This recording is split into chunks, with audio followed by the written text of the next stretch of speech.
Bismillahirrahmanirrahim. Assalamualaikum warahmatullahi wabarakatuh. Innal hamdalillah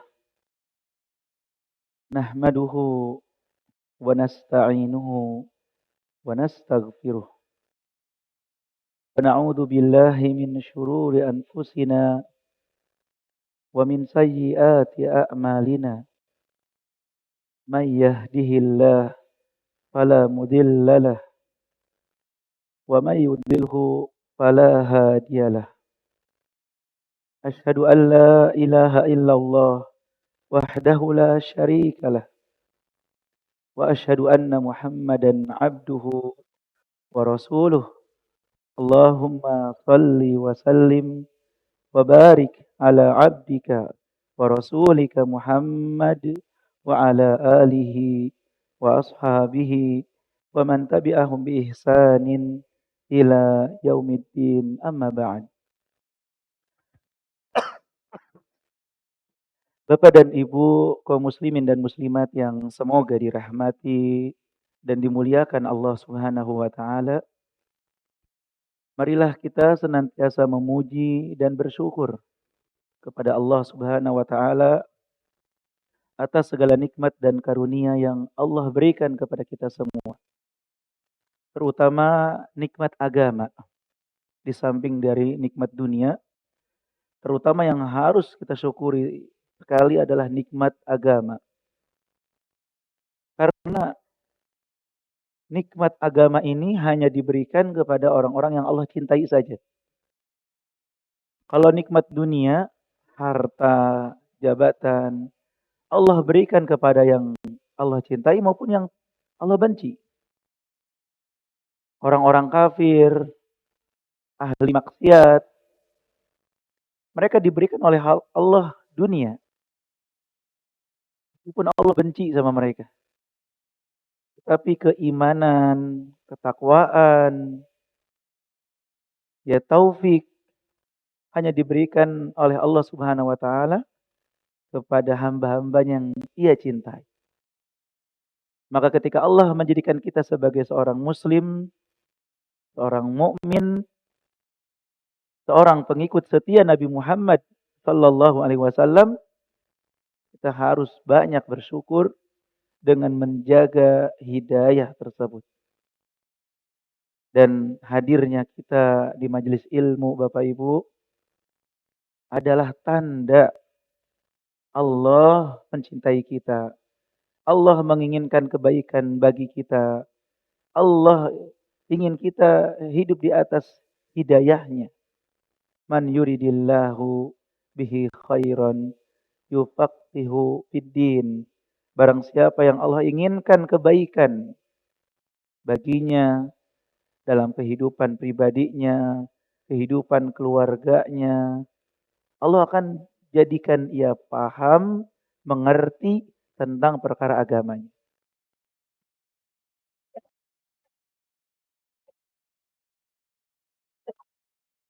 Bapak Ibu kaum muslim dan muslimat yang semoga dirahmati dan dimuliakan Allah. Adapun tema yang akan kita kaji di kesempatan siang hari ini adalah tentang etika rumah tangga. Insya Allah yang hadir di sini sudah berumah tangga ya. Atau mungkin sebentar lagi berumah tangga. Ada yang sebentar lagi. Insya Allah ini para pemuda ini. Ya, secara umum insya Allah yang hadir sudah berkeluarga. Sudah berumah tangga. Sebenarnya al-ilmu qabla al-qaul wal amal. Sebenarnya ilmu itu harus ada sebelum berkata dan beramal. Tetapi terkadang ya apa yang terlewat, walaupun mungkin tidak semuanya bisa kita raih, setidaknya kita mendapatkan sebagian yang kita usahakan. Tidak ada kata terlambat. Walaupun kita sudah berumah tangga, kita mengetahui atau menambah ilmu tentang rumah tangga ini sangat penting. Bapak Ibu, berumah tangga itu sebagaimana yang disebutkan di dalam surat Ar-Rum ayat 21 sebagai wasilah untuk memperoleh kebahagiaan, ketenangan dan ketentraman dalam hidup. Ini fitrah. Seseorang tidak akan bisa mendapatkan ketenangan, ketentraman dalam hidup kecuali setelah dia berumah tangga. Sepakat tidak sepakat, setuju ataupun tidak, yang sudah berumah tangga bisa merasakan.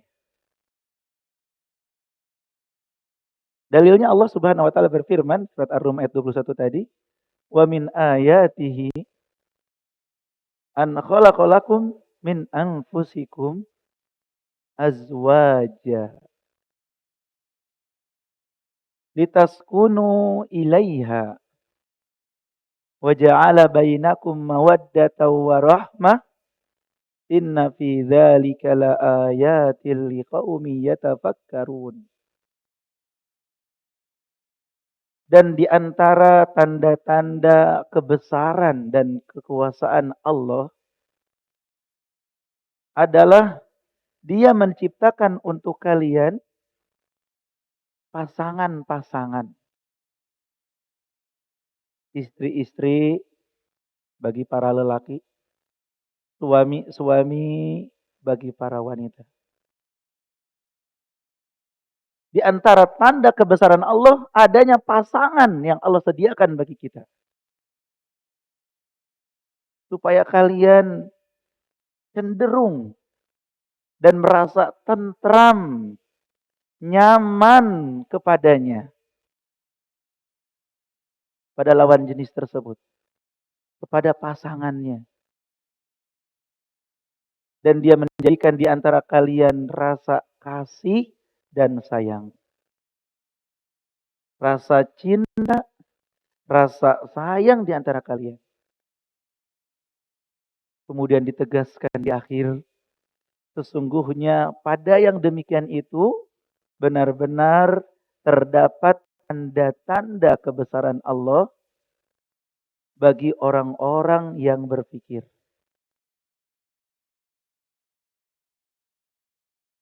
Fitrah manusia sangat membutuhkan pasangan hidup.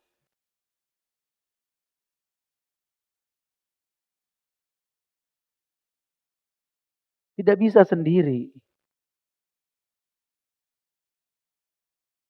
Jika ada yang mengatakan saya tidak keberatan, saya tetap merasa nyaman dalam kesendirian. Dia menolak fitrah. Menolak fitrahnya sebagai manusia. Mungkin dia ada trauma, maka perlu diobati traumanya. Mungkin dia dapat informasi yang tidak benar, diluruskan informasinya.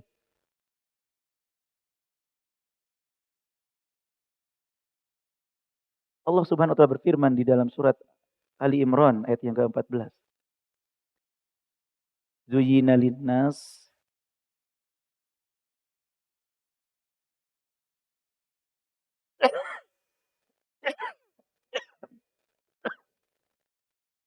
zuyyina linnasi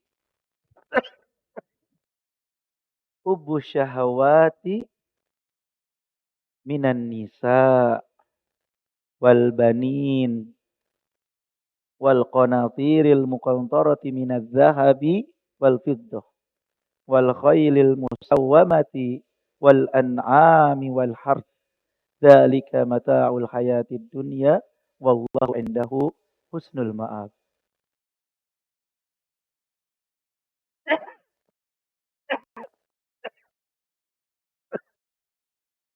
dijadikan indah bagi manusia. Secara tabiatnya cinta kepada syahwat atau hal yang diingini. Dari apa? Minan nisa. Kalau bagi laki-laki cenderung suka sama lawan jenis, istri-istri. Kalau bagi wanita suka sama lawan jenis, suami. Suka kepada anak-anak, dijadikan fitrahnya seperti itu. Senang sama anak. Suka kepada harta, normal nih. Yang masih suka harta, alhamdulillah. Masih normal. Entah itu emas, perak, atau yang lainnya. Suka kepada kuda yang bagus. Suka kepada hewan ternak. Sawah ladang. Karena itu adalah kesenangan dunia yang Allah sediakan. Yang Allah berikan.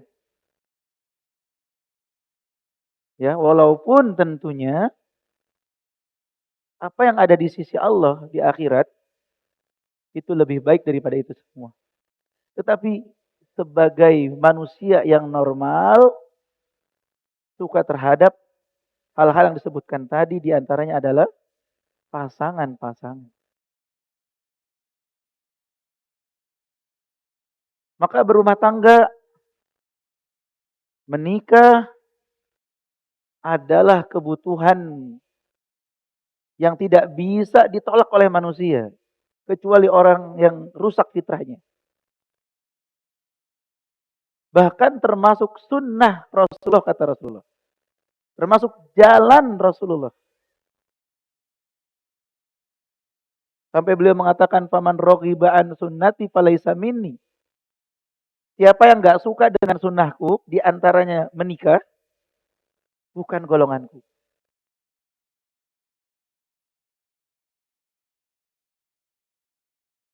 Pernikahan, rumah tangga adalah jalan ketenangan, ketentraman bagi setiap insan. Jika kita melihat dua sejoli saling mencintai, itu tidak ada apa-apanya dibandingkan cinta yang Allah berikan kepada suami dan istri. Wa ja'ala bainakum mawaddatan wa rahmah. Ya, tidak ada dua orang yang saling mencintai, saling mengasihi, melebihi cinta dan kasih sayang yang ada pada suami istri. Itu luar biasa.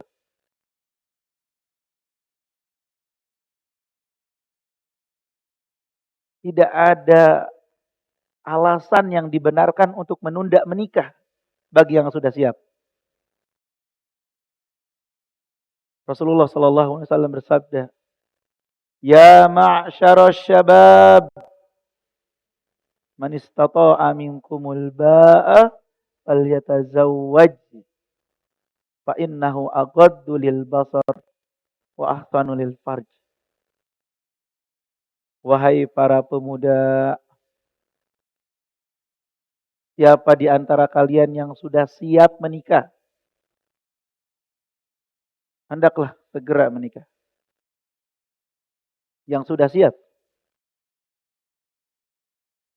Karena pernikahan itu lebih bisa menundukkan pandangan dan lebih bisa menjaga kehormatan, kesucian dari hal-hal yang haram.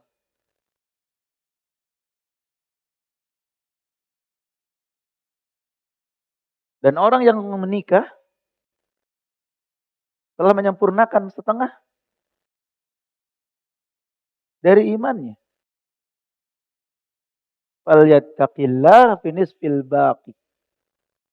Sehingga Kalau sudah menikah tinggal bertakwa di tengah yang lainnya.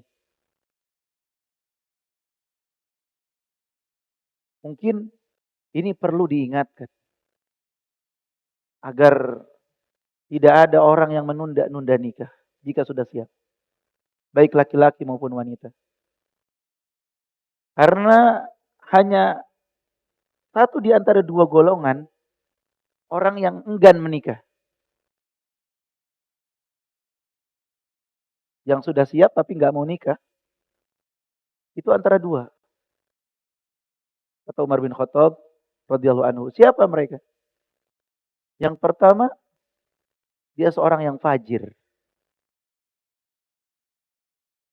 Yang suka berbuat dosa dan maksiat. Dia menyalurkan kebutuhan biologisnya di jalan yang haram, na'udzubillah. Baginya nggak mau nikah. Baginya nikah itu beban, tanggung jawab. Maka dia lebih suka menyalurkan di jalan yang haram, na'udzubillah. Atau yang kedua, dia mungkin bukan orang yang jahat, tapi dia seorang yang, mohon maaf, sakit lemah syahwat. Tidak memiliki gairah seksual. Di antara orang yang jahat atau orang yang sakit. Adapun orang yang normal, dia akan menikah untuk ya berada di jalan yang diridhoi oleh Allah Subhanahu wa taala.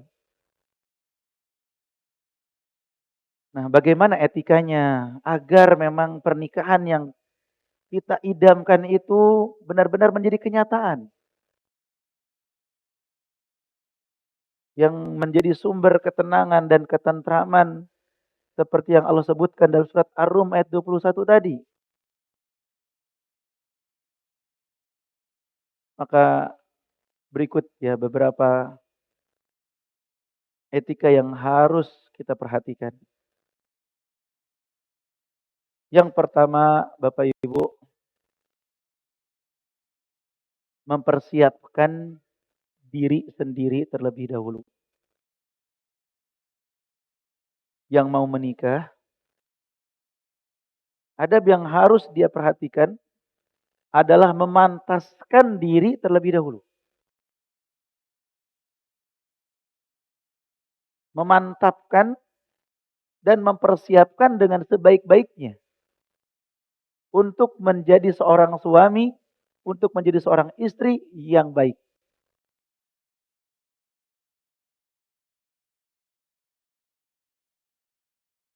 Bukan mencari dulu,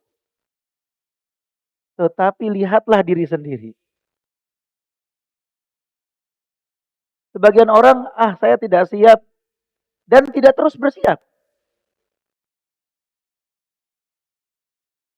Ketika melihat diri belum siap, yang harus dia lakukan adalah mempersiapkan. Bukan menganggap, saya masih jauh, saya masih lama dan tidak mau bersiap. Hingga bertahun-tahun tetap nggak siap. Persiapkan. Apa yang harus dipersiapkan dari diri kita?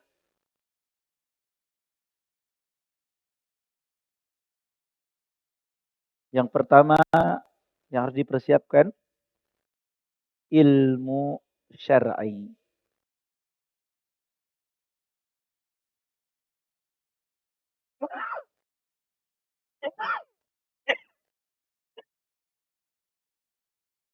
Ilmu syar'i Bapak Ibu.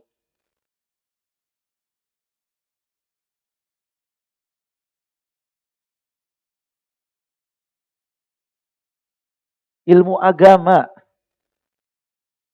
Kita harus persiapkan diri kita yang mau menikah ini dengan ilmu agama. Ilmu agama yang mana? Banyak ilmu. Ilmu yang akan diamalkan oleh diri kita sendiri setiap hari dan ilmu yang akan kita terapkan bersama keluarga.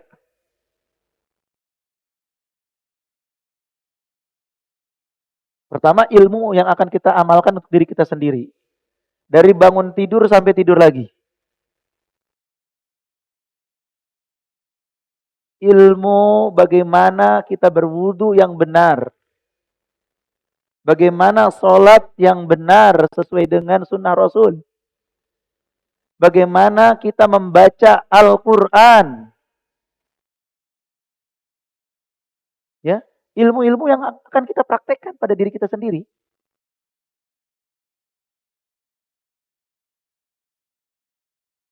Bersegera. Bagaimana tata cara ibadah yang benar sesuai sunnah Rasul. Pelajari. Kita amalkan dalam kehidupan sehari-hari.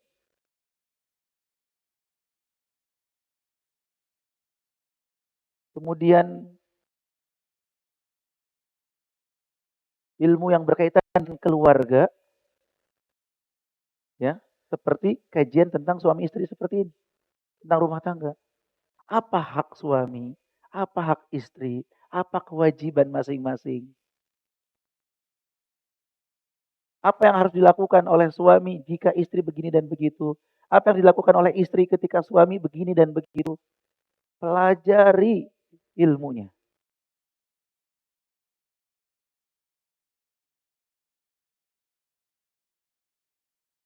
Ya, jadi ilmu syar'i pertama ilmu yang harus dimiliki untuk dipraktekkan dalam kehidupan sehari-hari oleh pribadi. Maka kalau belum bisa baca Quran, segera belajar baca Quran yang benar. Karena baca Quran tiap hari.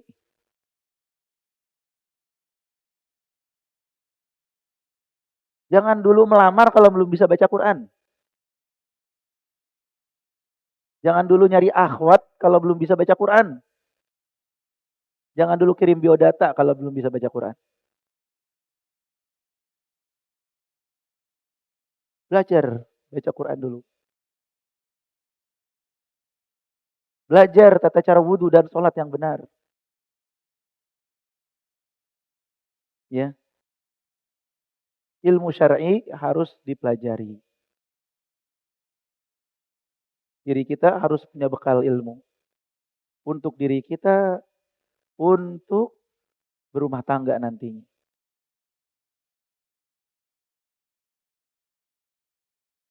Yang kedua, menjadikan diri sebagai orang yang mengamalkan ilmu. Yang bertakwa.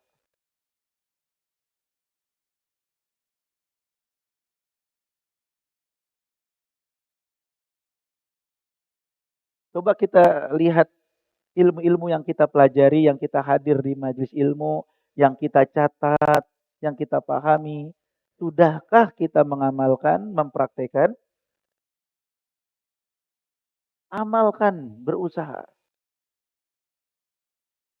Karena hakikat daripada ilmu itu amal. Seseorang tidak disebut punya ilmu sampai beramal.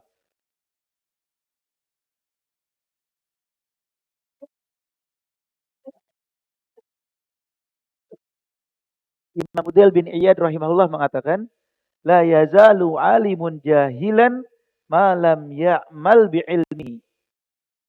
Fa idza amila bi'ilmihi sara aliman. Orang yang punya ilmu tetap disebut bodoh selama dia belum mengamalkan ilmunya.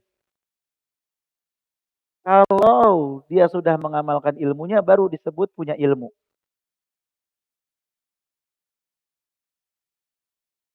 Sebisa mungkin Bapak Ibu kita amalkan ilmu yang kita pelajari.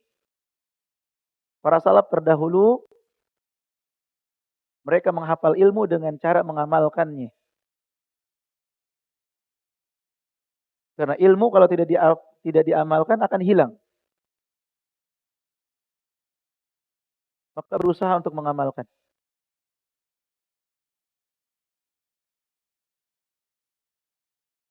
Dan di antara bukti kita mengamalkan ilmu adanya rasa takut kepada Allah Subhanahu wa taala.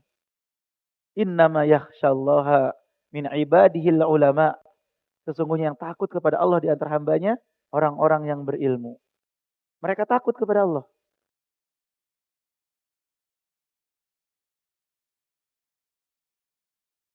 Nah, jadi Itu yang harus dipersiapkan dari diri sendiri. Punya ilmu, punya kemampuan untuk mengamalkan ilmu-ilmu yang kita pelajari. Yang dibuktikan dengan rasa takutnya kepada Allah Subhanahu wa taala. Maka kalau kita belum punya ilmu, jangan buru-buru ingin nikah. Karena kita akan memudaratkan diri kita dan memudaratkan pasangan kita.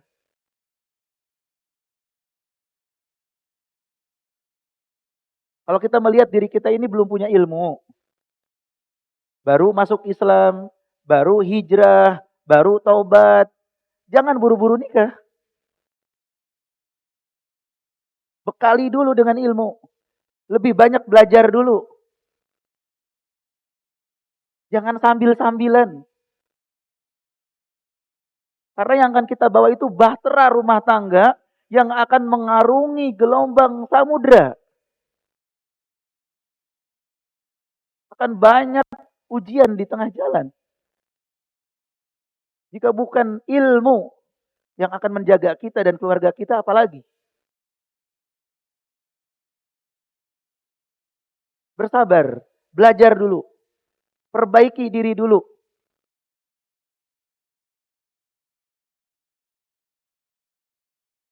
Ya, perbaiki diri dulu. Jujur kepada Allah. Aku ingin menjadi hamba yang lebih baik. Minta bimbingan taufik dari Allah dengan terus menuntut ilmu dan terus mengamalkan ilmu. Ya jangan dulu maju untuk mencari pasangan kalau belum punya ilmu. Kalau belum bisa mengamalkan ilmu. Jadi siapkan diri kita sendiri dulu. Baru yang kedua, setelah yang pertama mempersiapkan diri sendiri, yang kedua adalah mencari pasangan sesuai dengan yang dianjurkan oleh Rasulullah Shallallahu Alaihi Wasallam. Silahkan kalau sudah siap, punya ilmu, sudah mengamalkan ilmu, silahkan melangkah mencari calon untuk kita nikahi. Bagaimana kriterianya mencari pasangan?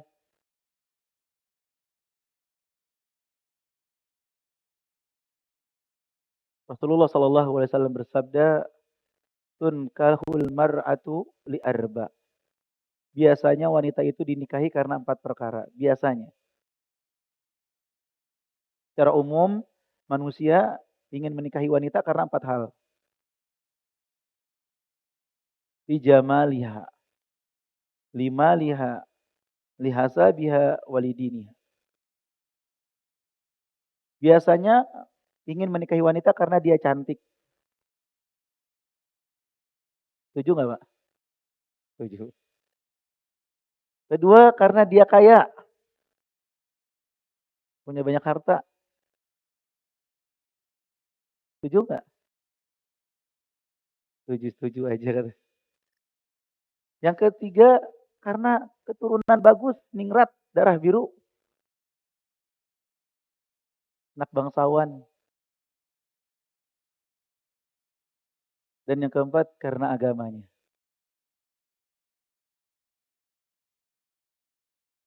Kalau ada 4-empatnya, silahkan. Kalau ada wanita memiliki 4 hal ini, silahkan. Dan itu sangat jarang. Yang terkumpul 4-empatnya, sangat jarang.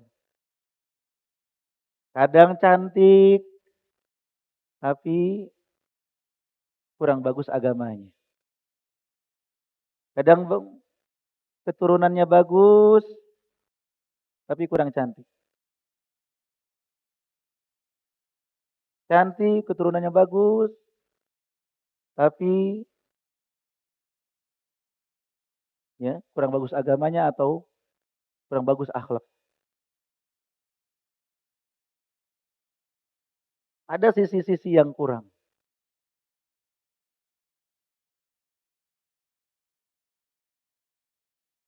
Maka kata Rasulullah, "Fadfar bidzatid din taribat yadak."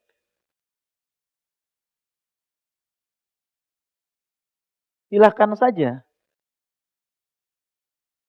yang memiliki kriteria cantik, kaya, keturunannya bagus, tapi yang menjadi penentu patokan engkau memilihnya atau tidak, hendaknya engkau pilih karena agamanya.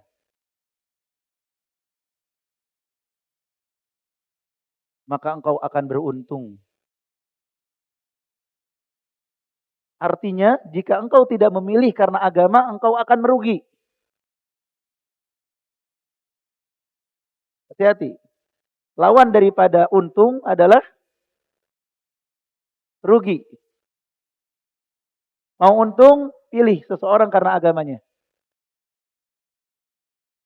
Mau rugi, silahkan pilih karena yang lain.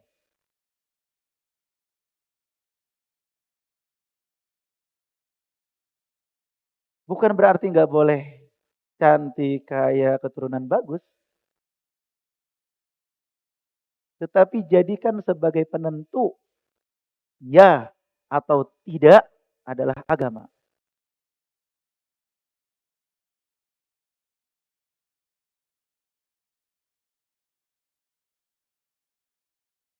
Makanya ketika ingin mengenal wanita yang pertama ditanya apanya? Pasti kecantikannya. Jangan jadi penentu soalnya. Cantik, lolos, maju. Ganteng, lolos, maju. Bukan cuma laki-laki yang ingin wanita cantik ya Pak. Wanita juga ingin laki-laki yang tampan, yang ganteng. Wajahnya masuk kriteria. Oke. Nggak masuk, udah berhenti. Stop.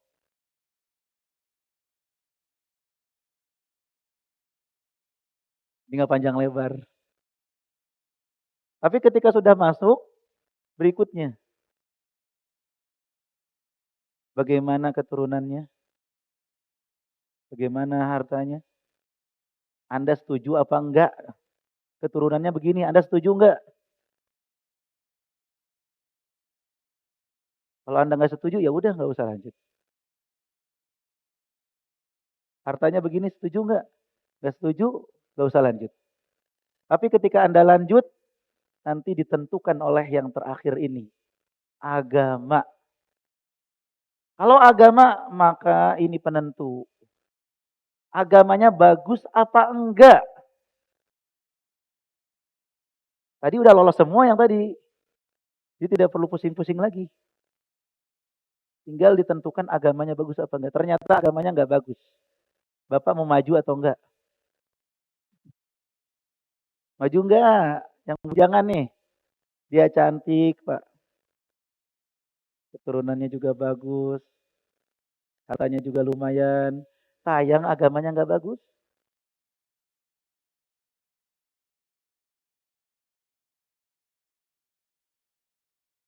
Bertanyalah kepada para bapak-bapak yang sudah berkeluarga.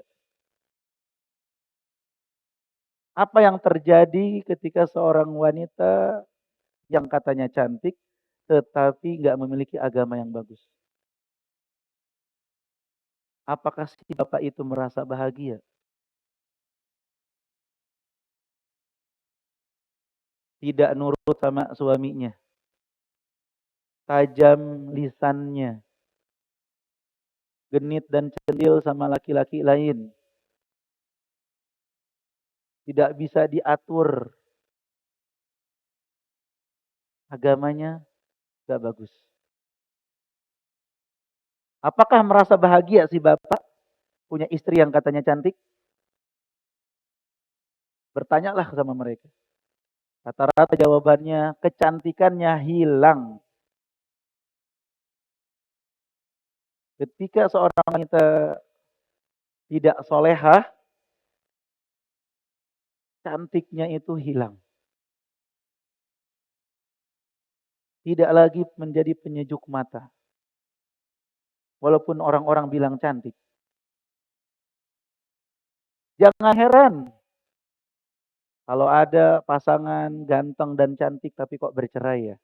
Kurang apa lagi mereka ini? Suaminya ganteng, istrinya cantik. Kenapa mereka kok bisa?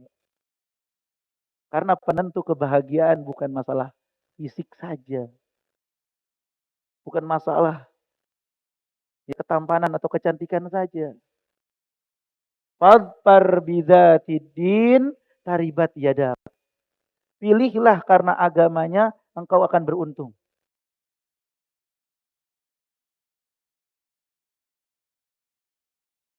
Yang baik agamanya itu seperti apa? Dalam hadis lain Rasulullah Shallallahu Alaihi Wasallam bersabda, "Idza atakum man tardawna dinahu wa khuluquhu fazawwijuh."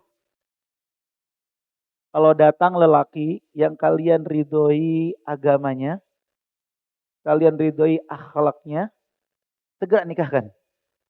Wahai para wali yang punya anak perempuan, yang punya adik perempuan, yang punya keponakan perempuan, kalau datang laki-laki nih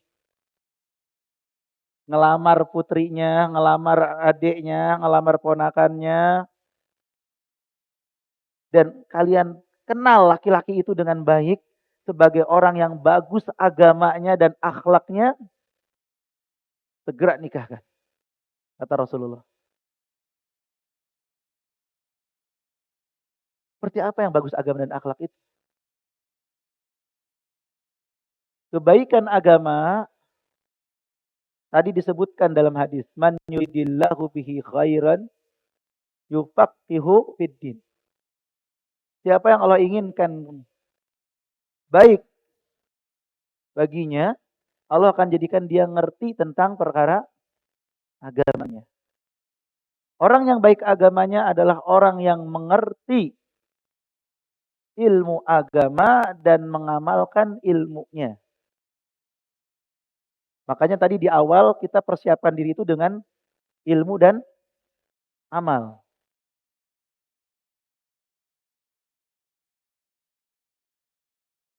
Jadi orang yang baik agamanya, entah dia laki-laki ataupun wanita, adalah yang dia punya basic ilmu agama.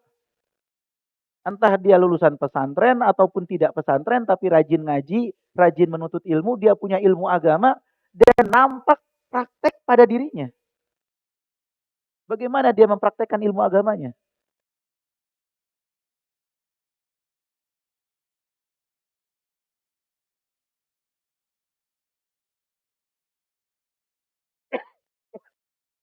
Seseorang datang kepada seorang syekh,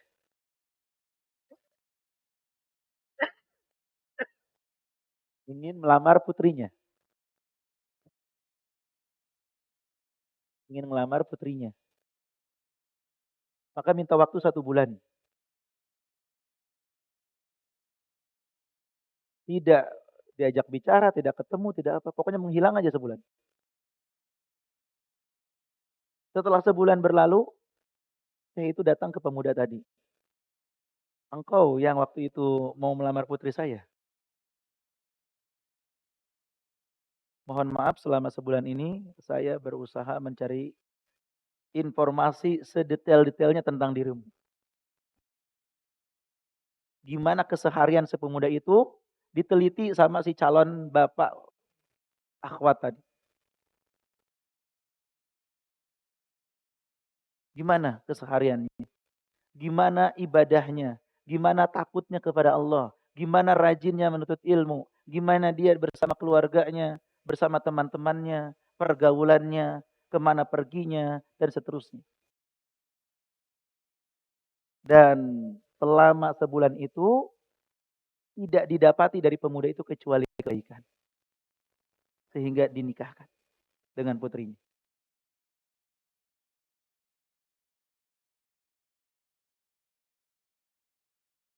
Tidak seperti sebagian orang baru kenal di sosmed sudah nikah. Padahal sosial media penuh dengan kepalsuan, penuh dengan kamuflase, penuh dengan ketidakjujuran, ya. Ini kita sedang mencari pendamping hidup yang kita harapkan sampai surga, maka harus berhati-hati, harus teliti. Siapa orang yang akan kita nikahi ini? Harus benar-benar memenuhi kriteria tadi, baik agama dan akhlaknya ini.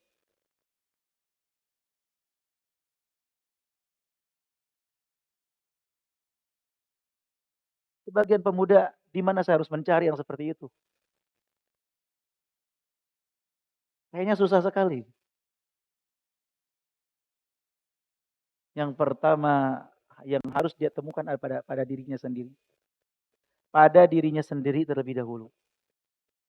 Karena Allah Subhanahu wa taala akan memudahkan bagi yang berusaha untuk memperbaiki dirinya untuk mendapatkan yang baik.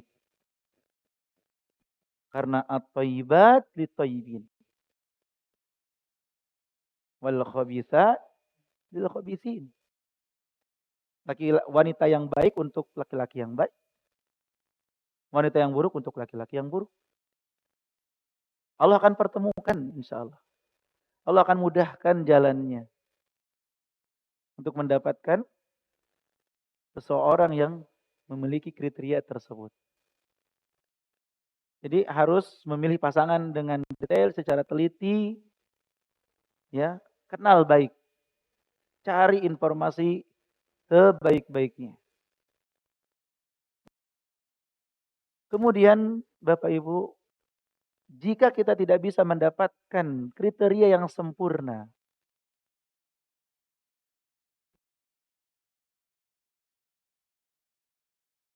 apakah boleh kita, ya sudahlah,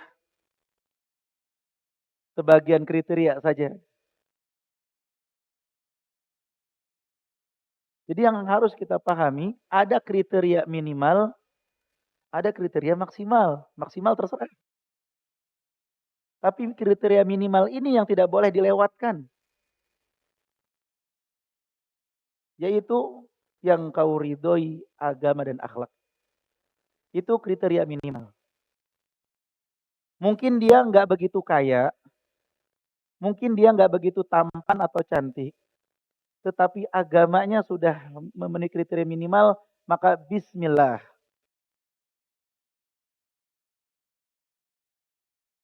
Kita bismillah.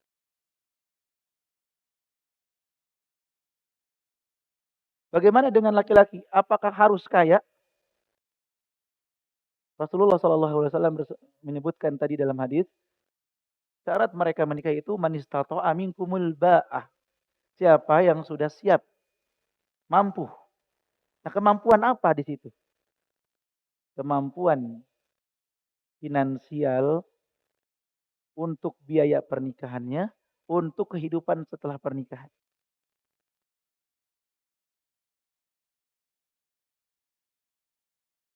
Untuk kehidupan setelah pernikahan itu bisa dikira-kira.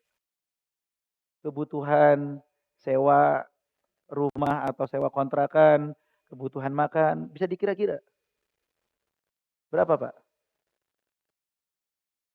Berapa kebutuhan untuk hidup berdua di kontrakan petakan atau di kosan?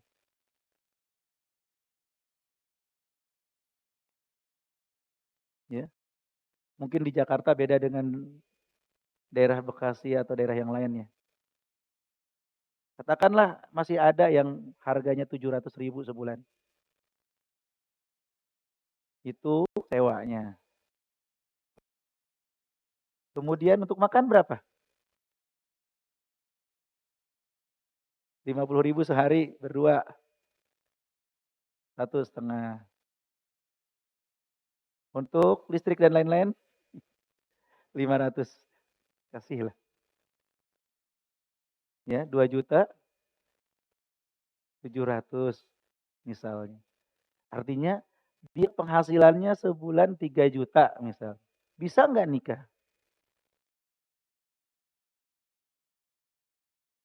Pemuda yang penghasilannya sebulan 3 juta bisa nikah nggak? Halo bapak-bapak, mau dikasih nggak anak gadisnya?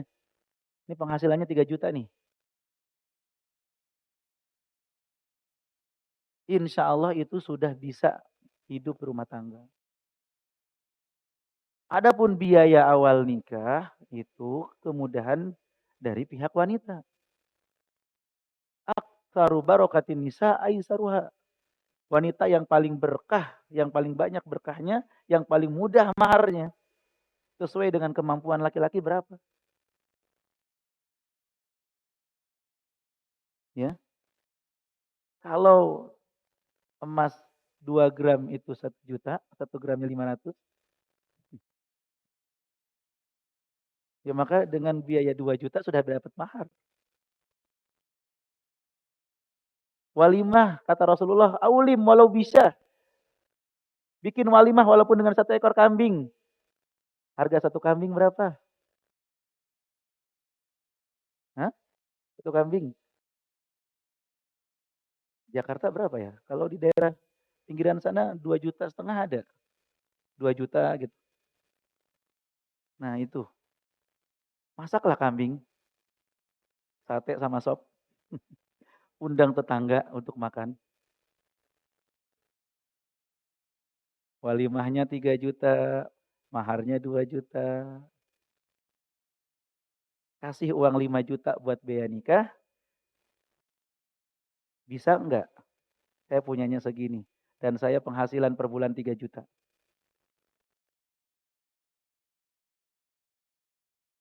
Kalau orang tua wanita enggak mau, ya enggak apa-apa. Itu hak mereka. Tapi mungkin ada keluarga lain yang mau. Cari saja yang mau. Ya, tidak perlu memaksakan orang yang enggak mau. Maksudnya di sini adalah kemampuan minimal untuk seorang menikah. Kemampuan untuk biaya pernikahan sehingga sah nikahnya. Kemudian untuk kehidupan setelah pernikahan, bagaimana dia menghidupi istrinya. Jangan dipersulit, ya jangan diperberat. Agama Allah ini mudah. Nah, jadi mencari pasangan yang baik dan yang mau tentunya. Ini yang paling penting. Jangan cari yang nggak mau. Ya, yang kriterianya mungkin di bawah yang kita inginkan nggak masalah. Bapak Ibu kaum muslimin dan muslimat yang semoga dirahmati dan dimuliakan Allah. Selanjutnya setelah menikah adalah menunaikan kewajiban kita ya masing-masing. Kalau kita menuntut hak, itu nggak akan ada habisnya. Ya, kalau kita menuntut kepada pasangan kita hak kita, itu sangat sulit. Tetapi kalau kita fokus memberikan hak pasangan, artinya menunaikan kewajiban kita dan meminta hak kita kepada Allah Subhanahu wa taala, maka insya Allah Allah akan mudahkan. Allah akan berikan taufik kepada pasangan kita. Rasulullah sallallahu alaihi wasallam bersabda, "Addul ladzi 'alaikum fayas'aluhumullahu azza wa jalla 'anil ladzi 'alaihim." Tunaikanlah apa yang menjadi kewajiban kalian, maka Allah azza wa jalla akan meminta kepada mereka apa yang menjadi kewajiban mereka.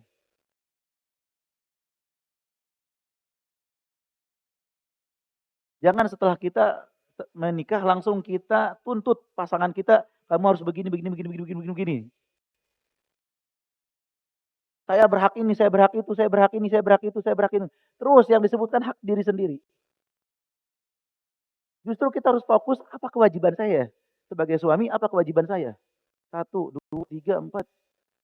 Sebagai istri, apa kewajiban saya? Masing-masing fokus menunaikan kewajibannya. Minta hak kepada siapa? Kepada Allah.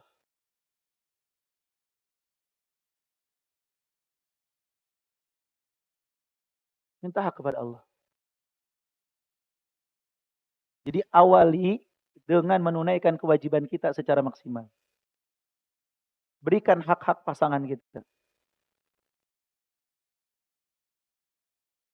Maka tidak akan sulit untuk mendapatkan hak jika pasangan itu adalah orang yang berilmu. Tadi disuruh milih pasangan yang berilmu apa yang cantik aja, yang ganteng aja. Yang baik agamanya itu kan yang berilmu dan beramal kan? Orang yang berilmu akan ngerti apa kewajibannya. Kita nggak usah banyak minta, dia akan menunaikan kewajibannya.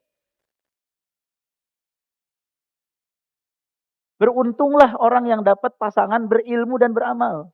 Yang bagus agamanya. Jika dia cinta, dia akan memuliakan kita. Kalau dia nggak cinta juga, dia tidak akan menyia-nyiakan kewajiban dia. Karena dia tahu dosa. Saya sebagai suami dosa kalau nggak menunaikan kewajiban. Saya sebagai istri dosa kalau nggak menunaikan kewajiban. Takut sama Allah. Itu enaknya punya pasangan berilmu.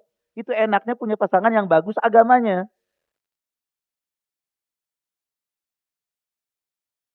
Ada rasa takut kepada Allah. Maka jangan salah pilih pasangan ini. Ya. Bahaya kalau kita salah pilih pasangan bahaya. Lebih banyak nyesek dadanya daripada bahagianya. Karena dia nggak ngerti kewajibannya, dia nggak tahu hak pasangannya. Karena kejahilannya tadi, karena nggak tahu ilmu tadi. Yang salah siapa? Kita yang pertama kali salah. Kita yang memilih dia jadi pasangan kita. Kita tahu dia nggak berilmu, tetap kita nikahi. Kita tahu dia nggak bagus agamanya, tetap kita nikahi. Yang salah siapa? Ya kita. Jangan nyalahin siapa-siapa.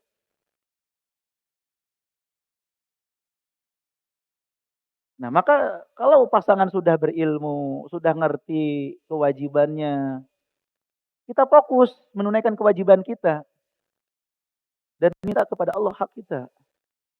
Karena pasangan kita juga insya Allah akan berusaha sibuk dengan kewajibannya.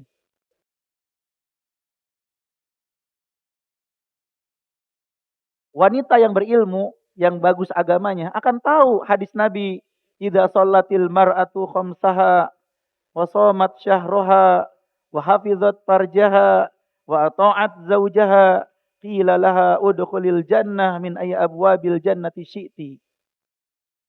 Bila seorang istri melaksanakan salat 5 waktu, berpuasa bulan Ramadan, menjaga kehormatan, menaati suaminya, nurut sama suaminya, maka akan dikatakan kepadanya, silakan masuk surga dari pintu mana saja yang kamu mau. Wanita berilmu akan ngerti masalah itu. Gak bakalan ngebangkang, gak akan musuh, gak akan ngelawan sama suami, gak akan. Nurut sama suaminya.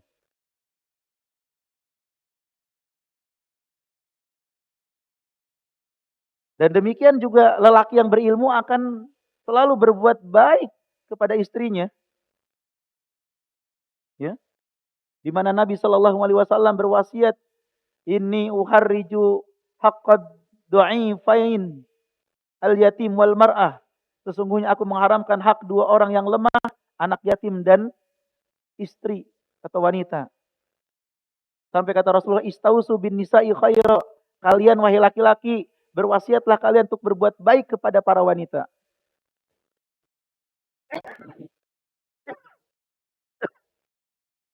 Khairukum li ahli. Sebaik-baik kalian adalah yang paling baik kepada istrinya, kepada keluarganya. Maka beruntung nih yang punya pasangan berilmu, yang punya pasangan ngerti agama, bagus agamanya. Suami ngerti agama, istri ngerti agama. sama-sama ingin menunaikan kewajiban sebagai suami atau sebagai istri. Apa kewajiban suami?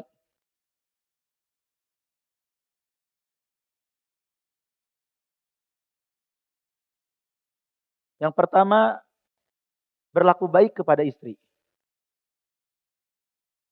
Mempergaulinya dengan baik, tidak menyakitinya, tidak menunda hak-hak ya ketika memiliki kemampuan, serta menampakkan keceriaan dan kebahagiaan. Allah berfirman, wa'ashiruhunna bil ma'ruf. Dan pergaulilah mereka, para istri, dengan cara yang baik.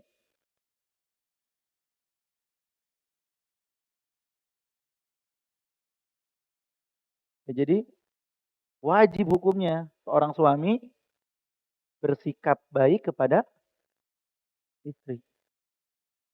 Kalimat ini memang masih umum. Ya, jadi harus dipahami gimana sih baik sama orang itu. Itulah kepada istri. Kalau ke orang senyum, ke istri harus mau senyum. Kemudian berlemah lembut kepada istri.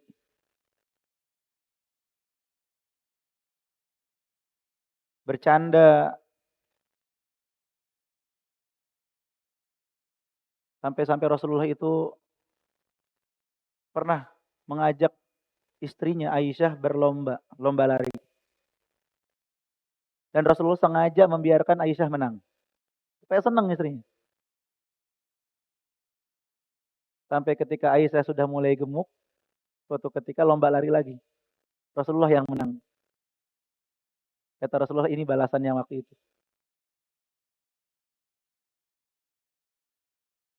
Kemudian suami juga harus bercengkrama dengan istri, bercerita, dan mendengar pembicaraannya.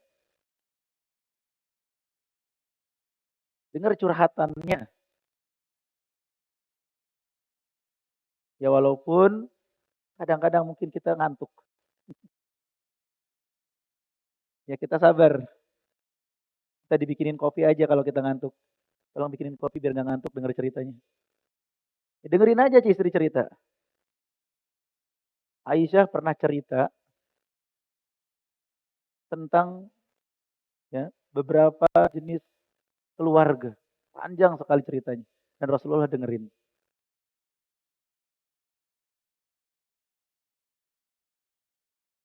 Kemudian kewajiban suami juga mengajarkan agama kepada istri. Ingat ini. Mengajarkan agama.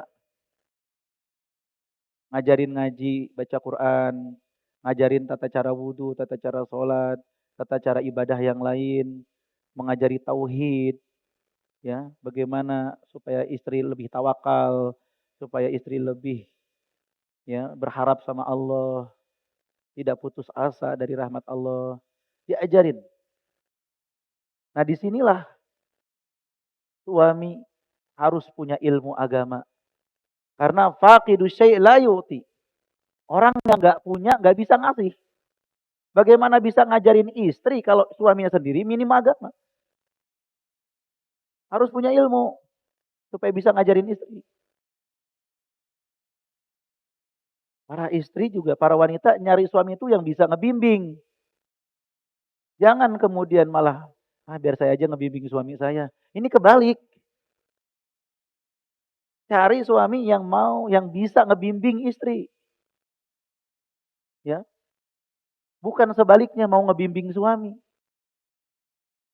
Awalnya semangat ngebimbing suami, yang ada akhirnya ikut keburukan suami. Ya, jadi carilah yang bisa mengajari ilmu agama. Karena kewajiban suami mengajarkan agama kepada istrinya dan mendorong supaya taat pada Allah Subhanahu wa taala. Kemudian tidak terlalu serius terhadap sebagian kesalahan istri. Tidak menjadikan kesalahan istri bulan-bulanan gitu. Terus ini yang diungkit. Kata Rasulullah, la yafraku mu'minun mu'minah in kariha minha khuluqan radiya minha khuluqan akhar. Jangan seorang suami membenci istrinya. Apabila ia membenci satu sifat, pasti ia suka dengan sifat yang lain.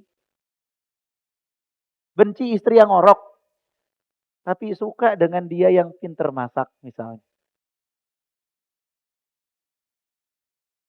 Benci istri yang agak malas mandi. Kalau ada, tapi dia rajin bersih-bersih. Kita nikmati sesuatu yang kita sukai, kita berusaha maafkan dan perbaiki pelan-pelan yang kurang kita sukai. Mencari istri yang sempurna itu mustahil.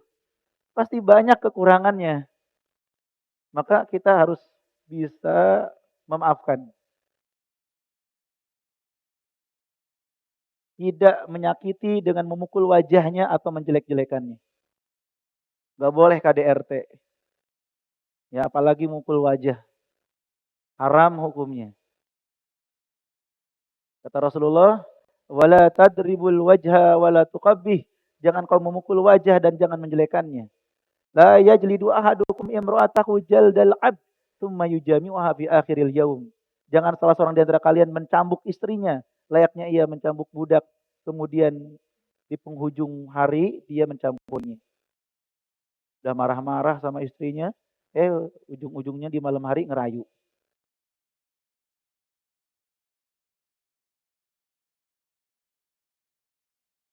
Menjaga rahasia istri. Tidak boleh membongkar aib istri. Walaupun itu ke cicak. Kalau cicak bisa bicara.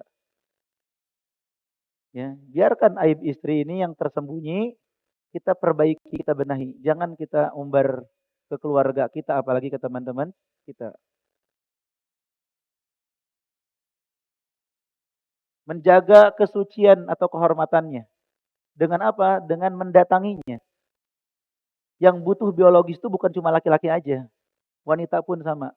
Maka kita jaga kehormatan istri, supaya istri nggak selingkuh, supaya istri nggak pikiran macam-macam, maka kita penuhi kebutuhannya. Kata Rasulullah, wa inna li ahlika alaika haq. Sesungguhnya istrimu punya hak juga. Jangan suami terlalu sibuk ibadah sampai istri nggak disentuh. Kemudian berpenampilan menarik di depan istri. Ini wajib, Pak. Kata Ibnu Umar, ini la atazayyanu li zaujati kama uhibbu an tatazayyana li. Aku suka berdandan untuk istriku sebagaimana aku suka istriku berdandan untukku. Wanita juga punya mata. Ya, wanita punya mata. Senang lihat yang bagus-bagus. Ya, maka senang lihat suaminya rapi, suaminya cakep. Jangan sampai yang ngelihat suaminya naudzubillah ngelihat di luar kok cakep-cakep gitu. Rapi-rapi. Ya karena suaminya nggak pernah dandan. Kemudian wajib berbaik sangka kepada istri.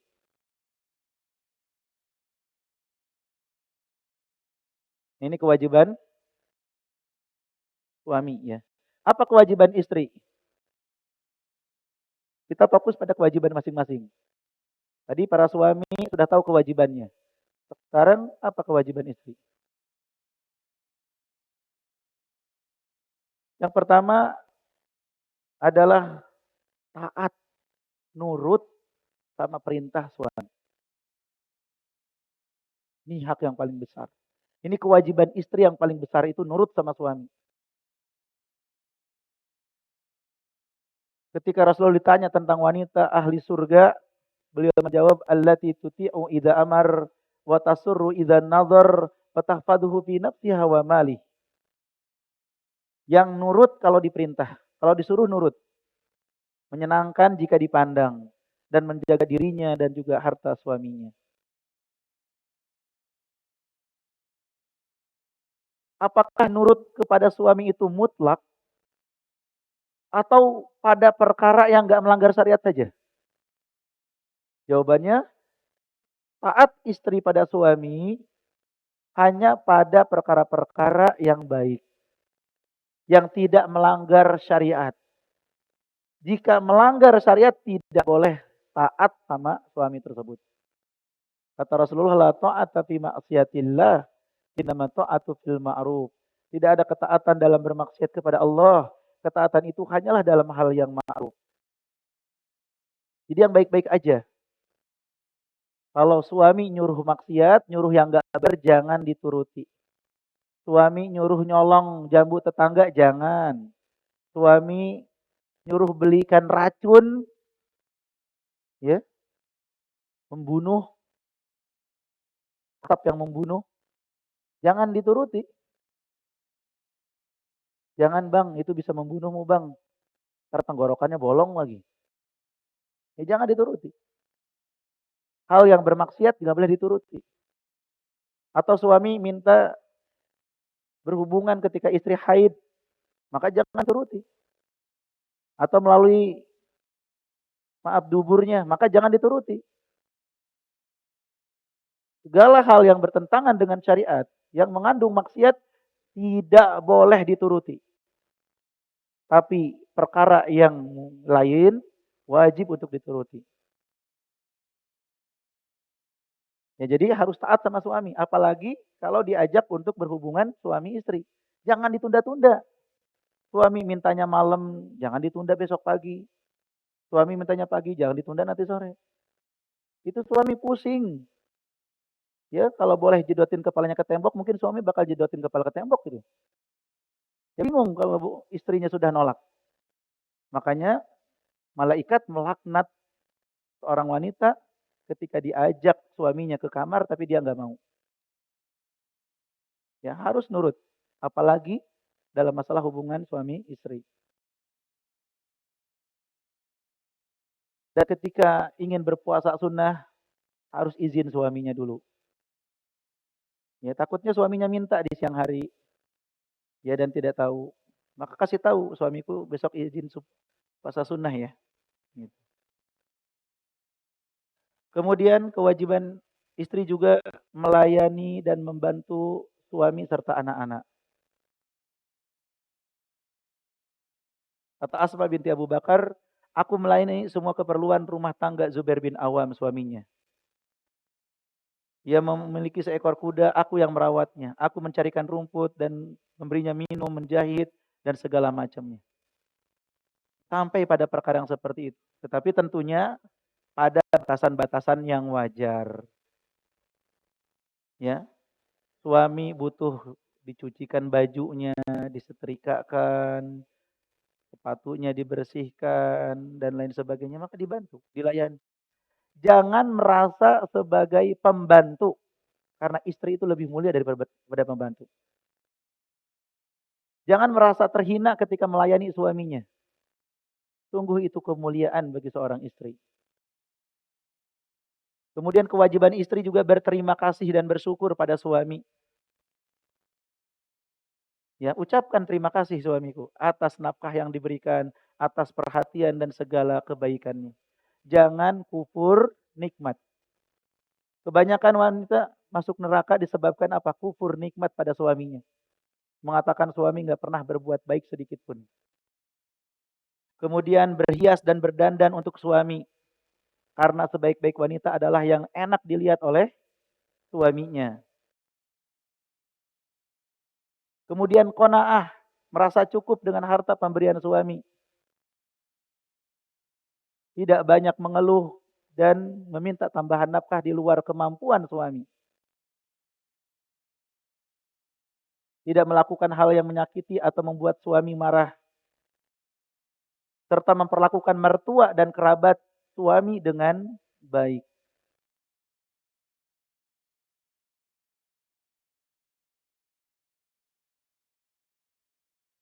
Ini beberapa adab atau etika suami istri Bapak Ibu ya, yang tentunya harus terus dipelajari. Harus terus dijaga. Jangan sampai ada hak pasangan kita yang belum kita berikan. Makanya kita fokus, apa nih kewajiban kita? Kalau ada hak kita yang belum diberikan oleh pasangan, minta kepada Allah. Minta kepada Allah Subhanahu wa taala. Bapak Ibu kaum muslimin dan muslimat yang semoga dirahmati dan dimuliakan Allah. Jika ada yang mengira bahwa kehidupan rumah tangga itu hanya dipenuhi dengan cinta-cinta saja, tidak ada permasalahan, maka dia telah salah menilai sebuah rumah tangga.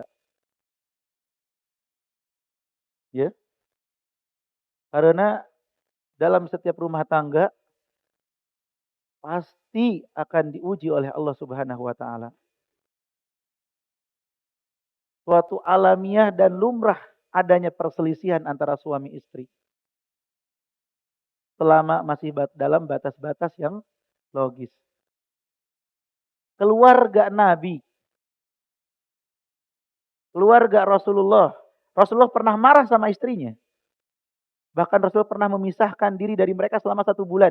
Gak mau datang ke istrinya. Pernah di antara mereka ada yang mau diceraikan. Ada yang diceraikan. Kemudian dirujuk kembali.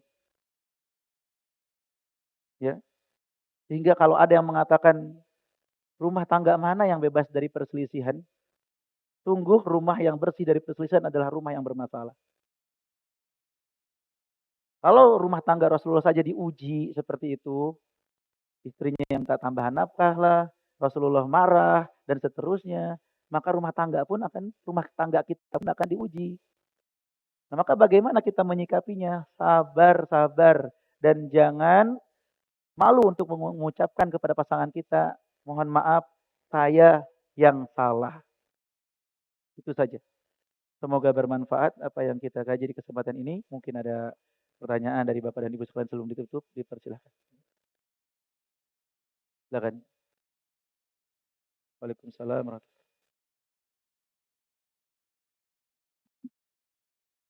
Jazakallah khair atas ilmunya Ustaz. Mohon izin bertanya, tolong terangkan pada saya terutama dan umumnya untuk kita semua, sebenarnya laki-laki yang dayus itu seperti apa? Apakah ketika seorang suami membolehkan istri untuk bekerja itu termasuk dayus? Karena ada kasus di dekat rumah saya itu, suami itu mengunci rumah ketika dia kerja. Jadi istri, anak-anak ditinggal di dalam rumah sambil dikunciin gitu. Apakah batasannya seperti apa gitu? Kenapa dikunci? Hah? Kenapa dikunci? Ya alasannya itu dia tidak mau dayus gitu. Oh, Jazakallah khair. jazakallah khairan. Terima kasih Bapak atas pertanyaannya.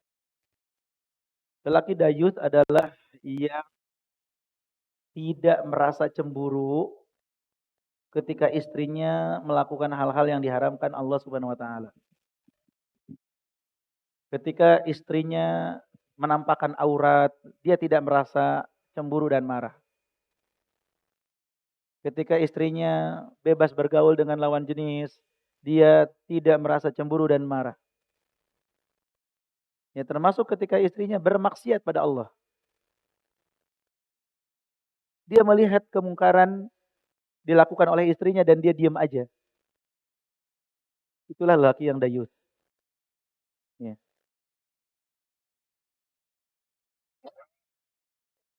Adapun perbuatan mengunci istri di rumah, maka itu terlalu berlebihan. Ya, karena dikhawatirkan terjadi sesuatu yang tidak baik di dalam, si istri nggak bisa keluar.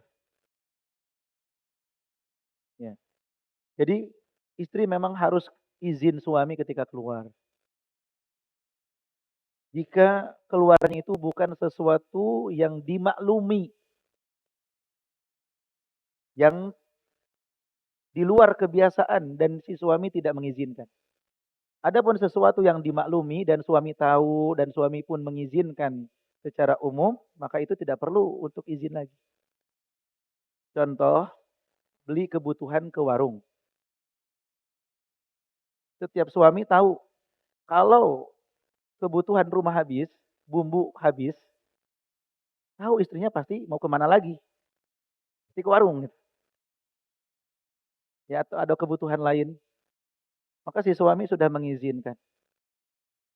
Maka itu tidak mengapa yang seperti itu.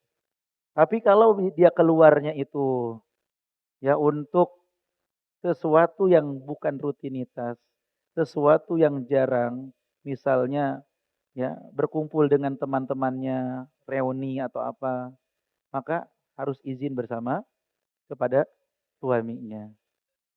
Jadi cukup diberikan batasan-batasan suami suami kepada istri.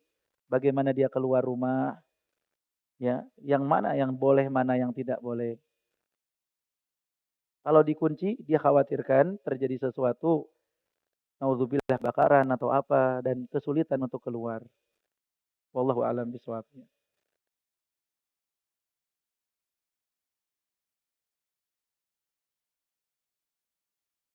Assalamualaikum warahmatullahi wabarakatuh. Waalaikumsalam warahmatullahi wabarakatuh. Bagaimana dengan pasangan yang mempunyai banyak perbedaan? Bagaimana cara menyikapinya? Barakallahu fikum. Jazakallahu khairan. Wa jazakumullahu khairan. Fikum barakallah. Bapak Ibu, pasangan kita ya adalah manusia biasa seperti kita. Punya kelebihan, punya kekurangan. Siapa yang mengharapkan punya pasangan tidak punya kekurangan, dia akan hidup tanpa pasangan. Ya, ini kekurangan pasti ada. Apalagi perbedaan. Yang mana perbedaan itu bisa jadi sesuatu yang memang tidak mengapa beda, bisa jadi sesuatu yang tidak boleh. Kalau perbedaan hanya selera makan, yang satu selera pedas, yang satu tidak pedas, yang satu suka di AC, yang satu nggak suka di AC, hal yang seperti ini, ya, maka ini sangat mudah saling mengalah. Ya saling mengalah. Siapa yang lebih dulu mengalah, dialah yang terbaik. Masak sayur asem, satu pengen pedas, satu nggak pedas. Kita aja yang ngalah. Kalau dia mau pedas ya udah pedas. Kita tinggal beli sayur asem yang nggak pedas tempat lain. Ya, atau kalau kita yang nggak pedas, kalau kita suka pedas dia nggak pedas, nggak usah pedas. Kita tinggal sediakan sambal atau cabai untuk nambah supaya pedas. Itu kalau dalam masalah makanan gitu ya. Dalam masalah-masalah yang lain, ya tidak memperbesar hal-hal yang kecil. Mengalah dan mengalah. Kalau kita mengalah terus, kalau pasangan kita nggak pernah mengalah, berdoa kepada Allah Subhanahu wa taala untuk dibukakan hatinya. Bapak Ibu, menangis karena pasangan kita yang naudzubillah ya, itu mudah-mudahan bisa lebih mendekatkan kita kepada Allah Subhanahu wa taala. Pasangan kita ini luar biasa gitu ya, ngeselin, gak mau ngalah, egois. Kita menangis kepada Allah, ya Allah. Ini pasangan hamba jadikan soleh gitu, jadikan soleha. Kepadamu hamba meminta. Engkau yang membulak-balikan hati. Jadikanlah istri saya, suami saya, ya pasangannya itu lebih baik. Gak apa-apa kita menangis kepada Allah. Karena menghadapi pasangan yang naudzubillah ini. Gitu. Jangan kita menjadi manusia yang mudah menyerah. Hanya berhadapan dengan pasangan yang kurang baik, kita jadi merasa berat. Tidak. Kekurangan dia pasti ditutupi dengan kelebihan dia. Ada kelebihan lain yang dia miliki. Nah kita nikmati kelebihannya, sabar dengan kekurangannya. Berdoa sama Allah supaya kekurangannya ini dihilangkan gitu. Bayangkan Nabi Nuh, Nabi Lut, istrinya durhaka kepada Allah. Dan tidak sedikit kisah ulama-ulama salaf terdahulu punya istri yang naudzubillah. Sampai kata para jamaah, wahai ulama, wahai syekh, itu istri yang begitu nggak diceraiin aja gitu. Saking parahnya itu wanita. Apa kata si ulama ini? Aku bersyukur keberadaannya dia menjadi sebab lahir anak-anak yang baik. Jadi dia berharap anak yang baik. Yang kedua, aku khawatir kalau aku menceraikan dia, Allah ganti dengan yang lebih buruk dari dia. Dia sabar dengan pasangannya. Ya jadi kalau hanya melihat perbedaan, kekurangan, sabarlah sama pasangan. Minta kepada Allah agar Allah membukakan hatinya, membulak-balikan hatinya, memberikan taufik padanya, memberikan hidayah padanya.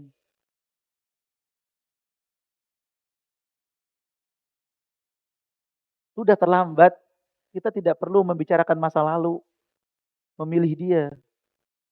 Ini udah jadi pasangan kita masalahnya. Kewajiban kita sekarang memperbaiki sama-sama. Kita memperbaiki diri, memperbaiki pasangan juga, dan banyak doa supaya Allah memperbaiki istrinya, suaminya, memperbaiki pasangannya. Sangat mudah bagi Allah.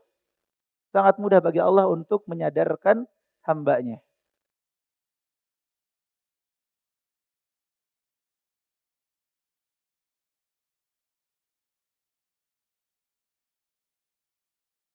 Bagaimana jika kita bertemu dengan sosok yang berilmu dan beramal, tapi hati tidak ada kecondongan untuk pasangan tersebut? Cari yang lain. Cari yang lain, yang condong, yang kita suka sama dia, dan dia berilmu dan beramal. Yang berilmu dan beramal itu kan gak cuma satu dua, banyak. Gak cocok dengan yang ini, cari yang lain yang cocok. Demikian juga nanti laki-laki ketika datang kepada wanita, ya, dia udah bagus agamanya tapi nggak cocok, nggak serak, nggak apa-apa, cari yang lain. Hikmah nazar, melihat supaya kita ada kecocokan, kecondongan. Ketika melihat dia itu serak apa enggak gitu. Ya, tidak perlu dipaksa-paksa. Kalau memang nggak condong, kalau memang nggak cocok, nggak usah dilanjutkan. Ya cari yang lain, cari yang cocok menurut kita. Tapi ingat,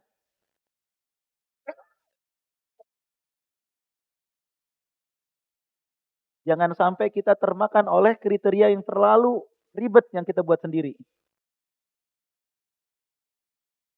Ya, kriteria kita pokoknya hanya cocok kalau sama yang tinggi, putih, langsing, lurus ya kayak tiang listrik. Woy. Akhirnya semua yang tidak seperti itu nggak cocok semua. Berarti ada yang salah kita dalam menentukan kriteria. Mungkin kita terlalu sering melihat tokoh-tokoh, artis-artis yang speknya 99 gitu. Sehingga menerapkan kriteria harus spek yang sama. Tidak bisa memberikan toleransi. Ini kurang tinggi, ini kurang putih, ini kurang sipit, ini kurang gemuk, ini kurang, ini terlalu berlebihan seperti itu.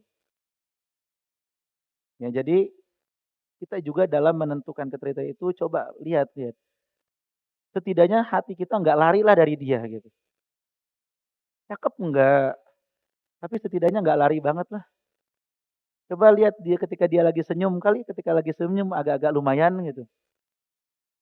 Ya jadi jangan juga kita terlalu berlebihan menentukan kriteria sehingga menyulitkan diri kita sendiri. Ya, menyulitkan diri kita sendiri. Giliran kita menemukan sosok yang pas, ternyata orang itu juga nggak cocok sama kita karena kita kurang di mata dia. Ya terus aja terus begitu. Ya, maka kita coba turunkan kriterianya, turunkan kriteria kita supaya lebih mudah. Allahu a'lam bishawab.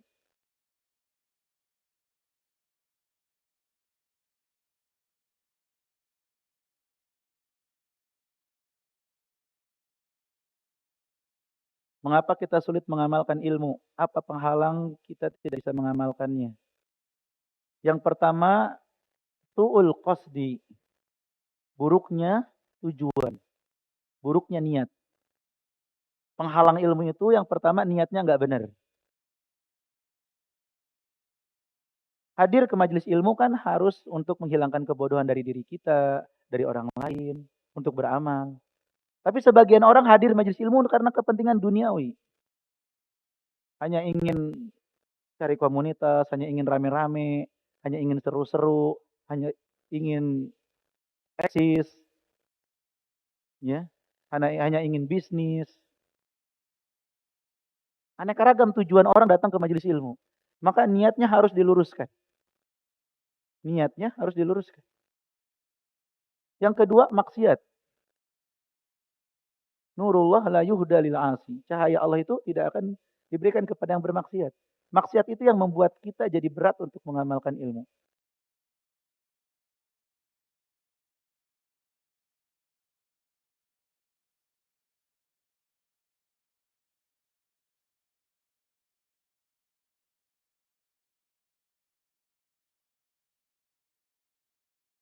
Bagaimana jika seorang wanita dianggap lingkungan sudah mencapai umurnya, tapi menunda karena belum memiliki standar minimal terkait agama dan akhlak? Apakah sikap bijak untuk wanita ini? Dan terkadang si wanita ini kepikiran karena omongan-omongan orang. Laki-laki yang baik agama dan akhlaknya insya Allah banyak. Jadi kalau wanita ini merasa kesulitan menemukan yang baik agama dan akhlaknya, perlu ditanyakan secara jujur, nyarinya kemana gitu. Karena laki-laki yang sudah siap nikah, yang bagus agama dan akhlaknya itu insya Allah nggak sedikit, banyak. Cuman kadang di antara mereka ekonominya biasa, penghasilannya nggak besar,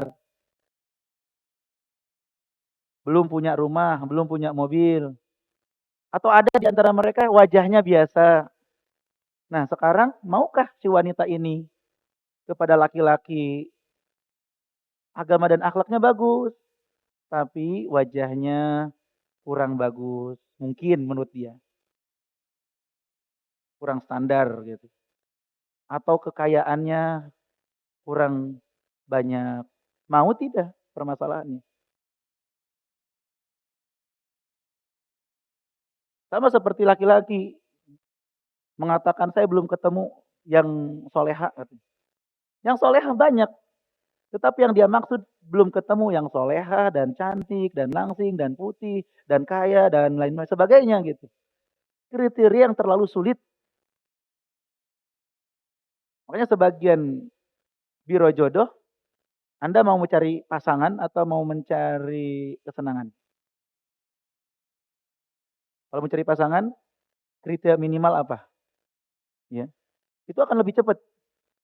Memang niat nikah, yang penting agama dan akhlaknya bagus, punya penghasilan memang yang cukup, lihat wajahnya nggak terlalu ganteng, ya udah Bismillah gitu. Lihat wajah nggak terlalu cantik, ya udah Bismillah. Agamanya udah bagus. Nah jadi seperti itu kriterianya, tolong diturunkan lah ya speknya. Jangan ingin punya kriteria seperti artis Korea lah, ya, artis yang luar, artis dalam negeri. Sedangkan kita sendiri jauh daripada kriteria yang diinginkan banyak orang. Ya kita sama-sama mencari ridho Allah Subhanahu wa taala. Semoga ya banyak kok wajah yang tadinya biasa-biasa ketika sudah menikah kelihatan manis. Wajahnya biasa-biasa, nggak disebut tampan, nggak disebut cantik, tapi setelah menikah terlihat bersinar dan manis gitu. Enak aja ngelihatnya. Nggak harus tampan rupawan, nggak harus cantik jelita gitu. Yang penting agamanya bagus, insya Allah memperbagus penampilannya jadinya. Dengan izin Allah. Wallahu a'lam bishawab. Semoga bermanfaat Bapak Ibu. Jazakumullah khairan. Terima kasih atas perhatiannya. Mohon maaf atas kekurangan dan kekhilafannya. Kita tutup dengan doa kafaratul majlis. Subhanakallahumma wa bihamdik. Asyhadu an la ilaha illa anta astaghfiruka wa atubu ilaik. Assalamualaikum warahmatullahi wabarakatuh.